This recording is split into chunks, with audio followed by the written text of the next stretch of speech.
Jethro Bodine here.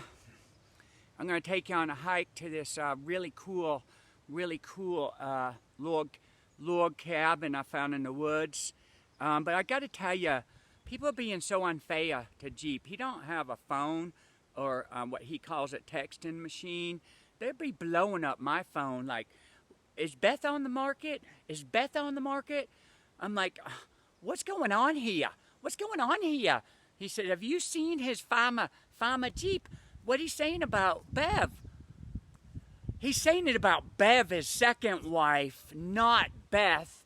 Jeepers and Jiminy Crickets. So let's go look at this log cabin and I'll tell you a story about my brother, okay? So this is really cool. So Jeep was actually raised by a pack of wolves in the Everglades. Nobody knows that about him. He was raised by a pack of wolves in the Everglades. You know, the Everglades National Park. The Everglades National Park in Florida, right by Miami and Homestead. He was raised by a pack of wolves. So you should have seen it in National Geographic and other stories. Hell, there was even a movie made about him. It was originally titled Jeep Dirt. So the movie, they wrote the movie about him. They left out the part about the wolves in the Everglades. But really cool, isn't that? So it originally was called Jeep Dirt, but of course Hollywood has to put his spin on everything. Is that not freaking cool? Okay, I don't think we can stay here long because they say these people got cameras and we don't want to get caught. We don't want to get caught. We don't want to get caught on a camera. So anyway, I thought that was really cool. So the movie was originally entitled Jeep Dirt. So it's an awesome romance if you haven't seen it. So Hollywood had to call it Joe Dirt because they said, who names their kid Jeep anyway? Who names a kid Jeep? Willis Overland. So the funny thing about the movie is Jeep picked the characters. He wanted his favorite singer. He wanted Hank Jr. to play, but Hank Jr. was busy. So Hank said to Jeep, how about Kid Rock? How about Kid Rock? And Jeep said, I love Kid Rock. I love him. He sings that song about me called I Never Met a Mother Like You. And he said, I just love that song, Cowboy, when my top dropped back and Pabst in my lap. So yeah, Kid Rock would be great. And so then the Hollywood producer said, well, who do you want to play you? And well, this was a long time ago, and there was another movie that a Saturday Night Live guy was on, and he and this chubby feller, Chris Farley, they did a true story about a brake plant in Ohio. So they got him, and then Jeep handpicked that girlie. He and Kid Rock had a heck of a time with that. So anyway, Jeep's had a rough life. I mean, the story, they left out so much in the movie. I hate that because they didn't show when he got addicted to alcohol. When he come out of the woods in the Everglades, he wandered on a Seminole reservation. And everybody knows the Seminoles is very, very famous for their casinos. But what they didn't know is Jeep was an alcoholic. My brother. Okay, so it gets really wet here. This is what's feeding that. Really cool. Here's the stream in the woods. Pretty neat, huh? So anyway, my brother, Jeep, he comes out of the woods, wanders upon a Seminole casino after being raised in the woods. I mean, me and Jethrina, we got lucky. People found us in the park that day. They just changed it in the movie. They made it the Grand Canyon instead of the Everglades. And we were triplets. Me and Jethrina was found, and we got good homes. But nobody found Jeep. But the Seminoles, he come into the casino. They didn't know he was an alcoholic. They didn't know that he could maintain and not even look drunk. He counted cards and counted cards and counted cards. And he was a winner. A winner. Now he's a loser. No, that was his second wife he met at the casino, Bev. Not many people know about his second wife from the casino, Bev. Bev?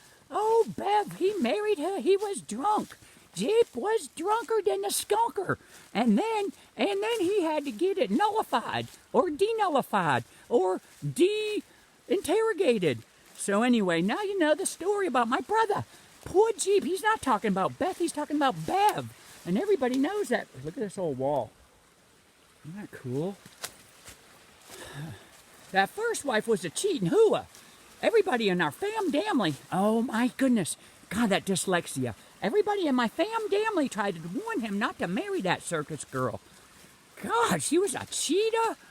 I can't even say her name. Mina Brahim, real cheater, real piece of garbage. Even her boyfriend said, Jeep, she cheated on us too. Ooh, look at an old thing of wire.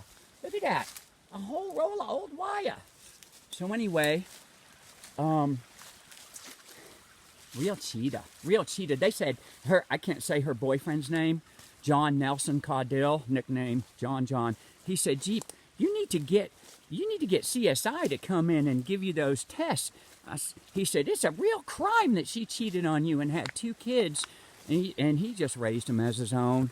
Then she dated his cousin, Samson, and then of course you can't make this shit up, what circus people name their kids. His sister was Delilah. So let's just put it this way, she kept it in the family. So anyway, I'm going to show you a really cool house.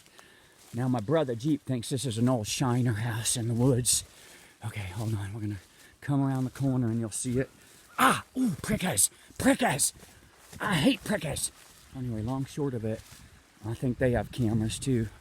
These people live in Old Fort, but it's an old Shiner house. It's really cool, like from the 20s or 30s. Okay, I've got to be careful because it says no. It says okay to trespass and it's okay to hunt. Oh, okay, we're okay then. Oh gosh, it's way back in there. There was no trees when Jeep took me here. There was no trees. One day we'll see if we can get permission. Anyway, so don't be hard on my brother. Everyone burning up my phone. Jeep and Beth getting a divorce? Not that I know that. And Bob Seger, he sings this Bob Seger song. My brother Jeep, he smoked so much pot in the 70s. Hell, it was only $15 an ounce to get it delivered from Miami. $10 an ounce if you want to pick it up. That idiot spent 6 years in college. One time I said to him, Jeep, are you ever going to get out of college? You've been in here 6 years. He said, a lot of people go to college for 6 years. Yeah, I said doctors and lawyers, not morons like you. He smoked so much pot. Hell, he started in junior high school. He smoked enough pot to kill Willie Nelson.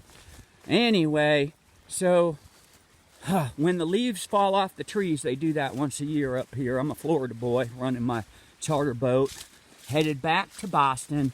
Here's an old drain pipe. This is an old road, actually. So this was a drain pipe under the road. Obviously, it wasn't a big enough drain pipe because the whole thing washed out. So this was actually an old road, old logging road. But, people used it. They used to sneak in and out of the back side of that Shiner house. But up here, the leaves fall off these trees once a year. They just put themselves back on. So once these leaves come off those trees, I'll show you that old Shiner house. It's so freaking cool.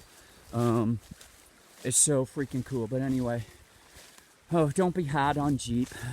He and I went to see Bob Seger in 1980.